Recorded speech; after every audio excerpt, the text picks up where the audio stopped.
This episode is brought to you by Aquaphor.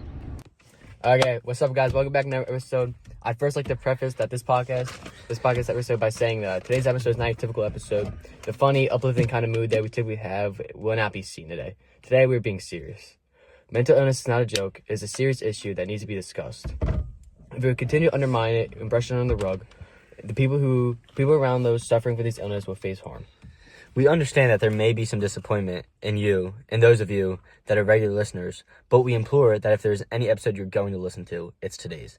Like Tyler said, mental illness is a serious issue, and even with the amount of recognition it has today, it still doesn't have enough.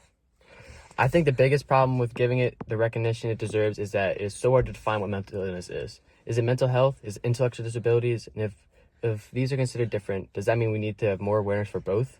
I think it's both. Anything that has an effect on a person's mental state, whether it's something genetic or not, should be and can be classified as mental illness. I would also like to clarify, while these might be classified as mental illness, but they are just as physical as any other disorders. That is very true. The mental effect that these illnesses have on people turns into physical things, like an eating disorder or an attempted harm on oneself, coming as a result. Although these can come from many different things, one of the most prominent mental illnesses seen with these types of reactions, I guess you could say, is depression. One of the most famous cases of depression is Dylan Klebold, who was one of the killers in the Columbine shooting. His mother, who has become an activist for mental health, which we are trying to do today, talked about what she thinks Dylan was going through at the time in a TED Talk. I remember that. I think she said something along the lines of his involvement in the shooting was rooted in his desire not to kill, but to die. And I'm not sure if that's exactly what it was, but it's definitely close. No, I think you're right, Tyler. This shows the effect it truly can have on someone. His goal was never to harm others. It was to harm himself. Yet he could not find any other way to do this harm to himself. This is very different from Eric Harris, who was the other killer with Dylan in the massacre at Columbine. He was diagnosed with mental illness after the shooting too, right? He was. They diagnosed him as a psychopath, which is almost completely different from depression. Both are significant issues and illnesses, yet the effect they have on the human mind is almost completely different ends of the spectrum. Yeah, you're correct. I remember it saying in the book that love was the most common word in Dylan's journal, and Eric was filling his website with hate. Exactly. Even with how different they were suffering with their mental illnesses, the effects were still just as large, not only on themselves, but on everyone else around them too. Mental illness prohibits the victims from seeing the world for what it truly is. Their perspective on the world is warped and controlled to conform to their disability. Everything from their actions, thoughts, words, and so much more is all controlled by their mind. These mental illnesses are what led to the two boys committing such an inhumane act. Because of the further research and investigation after the shooting, we know that the two boys were victims of mental health. But at the time of the shooting, people had no idea that the boys were being influenced. They just thought that the boys were terrible humans.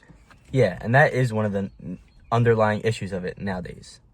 There are so many people that suffer from undiagnosed and under-researched mental disorders, and I hate to admit it, but I don't know if there ever will come a day when we are able to know everything about every single mental disorder because of the amount that there are. But that does not mean that the research should be stopped. And the same issue comes into play when we think about the Columbine shooting. At the same time, the mental health was not an important issue that... Just get out of the car. Get out. I'll let you know when to come back in. Sorry about the disruption, folks. All right, let's go. And the same issue comes into play when thinking about the Columbine shooting. At the time, mental health was not an important issue, so everybody thought that the boys simply were just evil people that wanted to truly see the world burn. They did not know what we know now. It's just like you said, man. The way people viewed the Columbine shooters right after the shooting is different than the way they're viewed now. Both still horrible, but I remember the book saying, the final portrait is often the furthest from the truth. And that can be not any closer than this situation. Yeah, Chase, you're exactly right. The people had a misconception about the shooters. They did not know the truth and details of the situation. They only thought they were going off their personal feelings. And by no way are we using their mental health disorders to justify the shooting, as at any point the boys could have sought help to get better. And we truly mourn the lives of the 13 innocent people who lost their lives that day. But what we are saying is that the boys were not in the right state of mind and were being influenced by their minds. Now, that's all we have time to talk about Columbine. And after all that information, in the words of the guy who single-handedly saved my AP government grade, Heimler History would say, your brain cows were surely milked. Yeah, and I think it's time that we take a break from this heavy topic and do something a little more lighthearted and fun. We're going to take a quick break and be right back. But in the meantime, please enjoy some more lighthearted music. It ain't so hard to do if you know how. Gotta get a message, get it all through. Lord, my mama got you and the wife. Whoa, listen to the music. Whoa, listen to the music. Whoa, listen to the music all the time.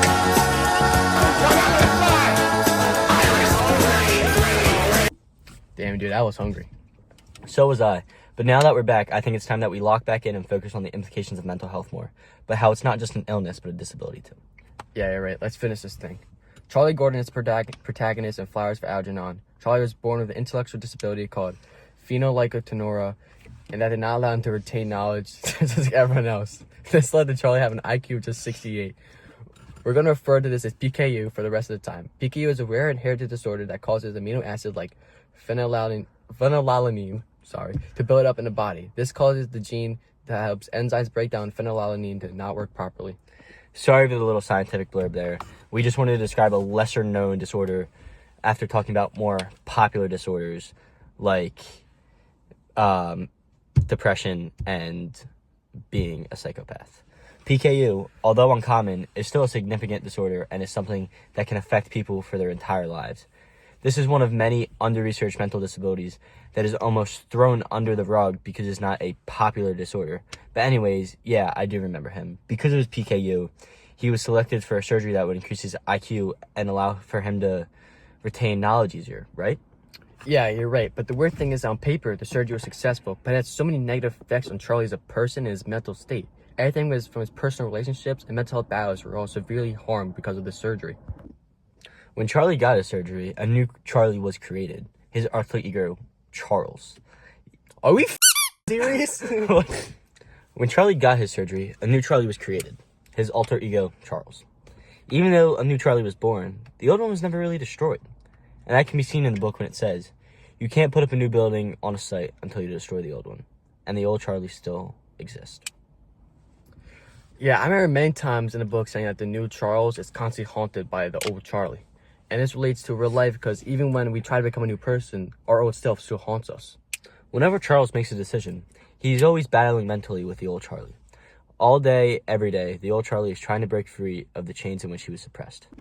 And honestly, I relate to Charlie in a sense because Chase can even attest to this. In the recent years, I've slowly become an antisocial, distant person who's arguably a douchebag. But deep down inside, I still have that happy, energetic, nice kid that I used to be. And every day he's fighting to come out and have control, but I must suppress him because that's not who I am now. Yeah, Tyler, you're right. You are a douchebag. You're right. You know what, Tyler? You're right. You are a douchebag now. But anyway, I think everyone can somewhat relate to that. No matter who you are, your old self is still deep down within. But also, Charlie's new personality led him to become very distant with his peers, and this can be seen in the book when it says, the rotten thing is that all the pleasure's gone because the others resent me. In this quote, Charlie's explained how the surgery had the opposite effect than what they expected. Charlie thought that if he would become smart, the others would like him, but they didn't. The others now feel as if Charlie is better than them, and that they make him feel inferior. Charlie's newly obtained knowledge hurts his friends, and has led to others not wanting to be around him, ultimately hurting his relationship with others.